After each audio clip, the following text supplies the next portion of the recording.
Nifty 50 സൂചിക 29,000 നിലവാരത്തിലേക്കെന്ന് Bank of America. Large cap ഓഹരികൾ മികച്ച പ്രകടനം തുടരുമെന്നും വരുമാന വളർച്ച നിർണായകമെന്നും വിലയിരുത്തൽ. ബാങ്ക് ഓഫ് അമേരിക്ക റിപ്പോർട്ട് വ്യക്തമാക്കുന്നത് 2026 ഡിസംബറോടെ നിഫ്റ്റി 50 ഈ നേട്ടം കൈവരിക്കുമെന്നാണ്. അതായത് നിലവിലുള്ളതിൽ നിന്ന് 11.4% മുന്നേറ്റം സൂചിക നടത്തും. സൂചിക നിലവിൽ 21 മടങ്ങ് അധികമായാണ് വ്യാപാരം ചെയ്യുന്നത്. അതായത് മൂല്യനിർണ്ണയം വർദ്ധിക്കാൻ ഇനി സാധ്യതയില്ല. വരുമാനം വർദ്ധിക്കുന്നതിലൂടെ മാത്രമേ വിപണിക്ക് റിട്ടേൺ നൽകാൻ കഴിയൂ. അതിനാൽ പ്രതി ഓഹരി വരുമാന വളർച്ചയായിരിക്കും 29,000 എന്ന ലക്ഷ്യത്തിലെത്താനുള്ള ഊർജം.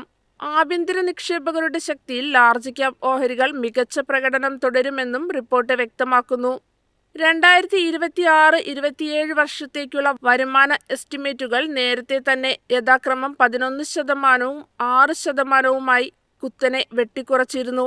ഇതിപ്പോൾ ബാങ്ക് ഓഫ് അമേരിക്കയുടെ പ്രതീക്ഷകളുമായി ഏതാണ്ട് യോജിക്കുന്നതാണ്. 2027-ൽ 6.5% GDP വളർച്ചയാണ് പ്രതീക്ഷിക്കുന്നത്. ആഭ്യന്തര ഡിമാൻഡ്, റിസർവ് ബാങ്കിന്റെ പണനയം എന്നിവ ഇതിന് സഹായകമാകും. 2027-ൽ പണപ്പെരുപ്പം 4.8% എന്ന സാധാരണ നിലയിലാകുമെന്ന് പ്രതീക്ഷിക്കുന്നു. ഇത് നാമമാത്ര വളർച്ചയും കോർപ്പറേറ്റ് വരുമാനവും ഉയർത്താൻ സഹായിക്കും.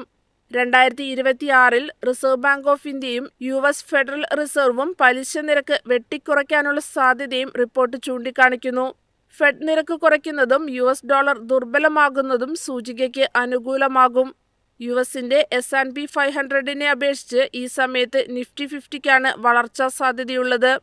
നിലവിൽ പ്രതിമാസം $56 ബില്യൺ ആഭ്യന്തര സ്ഥാപന നിക്ഷേപകർ ഓഹരികളിലേക്ക് നിക്ഷേപിക്കുന്നത്. ഇത് വിപണി മൂല്യനിർണ്ണയത്തിന് സ്ഥിരമായ താങ്ങ് നൽകുന്നുവെന്നും ബാങ്ക് ഓഫ് അമേരിക്കയുടെ റിപ്പോർട്ട് ചൂണ്ടിക്കാണിക്കുന്നു.